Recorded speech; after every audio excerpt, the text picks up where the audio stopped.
Howdy, howdy, and welcome to Moose Podcast number 430. Look at the bright side. Well, here it is, Monday, December 30th. Another year is in the books. New Year's a couple days away. Wow, I tell you, this year just absolutely flew by. I want to thank all you folks for making it a very special year here for the Moose Podcast. I appreciate all you subscribers, all the fan notes, all the support, all the questions, and all the stimulation and inspiration that it helps put on this podcast every week. I mean, this is number 430. That's a lot of podcasts, and I thank you guys for all of it. It amazes me, this whole New Year's process, because in actuality, it's what? It's just tomorrow. I mean, yes, next year is the new year, and I have to sit there and remember now that it's going to be 2025 and not 2024. There used to be such a thing back in the days when you wrote checks. Don't do that much anymore. But I've already caught myself, writing proposals and stuff, and I having to put the 25 in there instead of 24. So anyway, it's going to be a great one. I know it. We're going to make it such. I'm still using the Adobe Podcast Beta, and I've been waiting, but a couple of weeks ago, the podcast was actually recorded just off the microphone, off the MacBook Pro. It wasn't in the studio, and no one noticed the difference in the recording. That's the next generation AI is being used to filter my voice, do all the cleanup work, which used to be such a task. I literally remember the first podcast. It was like hand-to-hand combat, recording, cleaning up, changing the file format, converting it to MP3. I mean, the whole process. Now, I don't do any of those things. I'm not sure that not having to push my head beyond the content, but the actual mechanical side, not having to do that's a good thing. But I do like the ease of it. So Adobe Podcast Beta, it works. It works really well. Something else that works incredibly well is Bedfords, bedfords.com. Hey, I'm a camera addict. I admit it. My name is Moose, and Bedfords is the source for that real big need. Another box just arrived today from them. They are the voodoo masters of this photography stuff. They've got all the gear. They got the answers. They got the great pricing. They even have the Moose discount after you check out. You're going to save 5% on that deal. It's absolutely, they are the best. So if you haven't checked them out, you deserve to spend the new year at the very least checking them out on the web. They've got all those stores, the new one in Kansas City that you can do in person. They have great people, and they're there to help us further our passion in this new year. So make sure you check out Bedfords, bedfords.com, and thank them for sponsoring the Moose Podcast. I read books, a lot of books, and I was behind. I only did 10 books in 2024, which is, I feel like I was slacking. But some of them are 400 or 500 pagers. So I'm consoling myself that's why I didn't read as many books as normal. I did read and finish Rick McIntyre's latest book, Thinking Like a Wolf. And I want to recommend to you it's not a series per se, but Thinking Like a Wolf is the number 4. And in this line of books he's written about his experiences with the wolves in Yellowstone. Now, Rick wasn't just a casual observer. He was there on the ground day one, working for the Park Service as an interpreter. But biological skills are off the chart.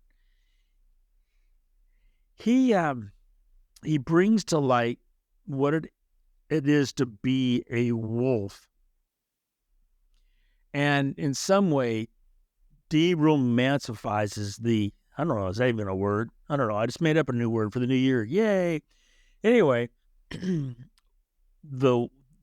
what it is to be a wolf.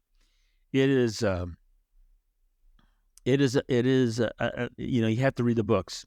That's all there is to it. But they are not a murdering machine. They are a fine-tuned part of their web, but their society, their social makeup is absolutely unbelievable, and the lack of knowledge that we have of wolves, even at this point, is absolutely amazing. And the total lack, when they reintroduced them to Yellowstone, it will stag your imagination. Now, in these books, I guarantee you need to have a box of Kleenex with you. There are times where you will absolutely just be in tears. And there are other times where you'll be off your couch cheering. There'll be times where your jaw is going to hit the ground and you're going to say, how do they do that? And these are incredible animals that wow, you just, if you understand a little bit of our wild heritage, the part you should understand is wolves. They are just a fascinating, amazing machine of just amazing. Now, I would recommend that if you've not read any of the books, that you start with what is the third book in the line, The Redemption of Wolf 302, and then start 1, 2, and go to 4. Why do I recommend that? There is some things that you need to understand, I think, before you delve into the actual original introduction. And part of that is understanding why this is an important piece of the puzzle of our wild heritage. Now, The Redemption of Wolf 302, boy, it's a great book. It's a great read. So that's Rick McIntyre. And check out The Redemption of Wolf 302. It's a marvelous, marvelous set of reads. Look at the bright side. Have a number of folks in the last couple of weeks kind of, I don't want to say dreading, but they weren't optimistically looking forward to the new year or next week, as I think about it, because they were looking at what they felt they didn't accomplish in 2024 for their photography. And I can understand that all too well. There are a number of at least projects, if not actual images, that I was really hoping to obtain and do myself in 2024 that didn't happen. But I can't remember a year behind the camera where that feeling didn't happen to creep into my head. Even though I know it's just next week and it was just last week, this stuff still creeps into our heads. So rather than looking at the sadness or the regret or the shame or, the confliction of what was not, I would encourage you to look at the bright side. Which is something that I tend to do a lot because there's already enough negatives that piling on myself some more of my own doing doesn't really, keep the ball turning. So one of these people, I suppose, kind of put my foot to the grill and said, "Well, how do you do it?" And this is what I do, and it's you got to think of it strictly that way. And I go and look at my 5 favorite images, not the best. And right off the bat, there's the biggest challenge, right? Is to look at your 5 favorites. Photographers love to look at images, and they get out the magnifying glass and they get out their histograms and all these things that are really just not meaningful when it comes to looking at images that you want to say are your favorites. For myself, 5 favorites are almost always treasured memories. One of them is of Sharon and myself from this last year. Another is of a great gray owl, a bird that it's a long story of the first one I saw in Yellowstone back in the early 90s, and then trying to see and photograph them in Yosemite, and then going up into Oregon, and I call it a gray ghost for a really good reason. They do live in my backyard now. I haven't had luck finding them here either in Montana, even though I know they're nesting. I'm looking in the direction. I know there's a nest 13 miles away, but I haven't been able to get to that spot. So one of my favorite images from this year is a shot from up in Minnesota of a great gray owl.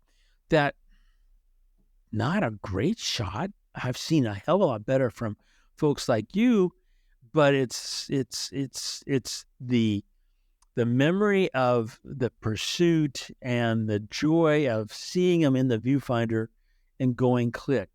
So favorite images. Why would my finding 5 images help me with moving forward from one year to the next? How could it help you? Well, just as I was now trying to recall to you just all the pretenses behind that one photograph, those kind of things come back into your memory. Favorite photographs can be a spontaneity kind of moment that you go click, and that is really valid and very important. It could also be like the great gray, some long challenge that you have put yourself, at task to go and take, and perhaps not exactly accomplished, but you've made progress. And in this creative world of photography, progress, boy, it doesn't get its due.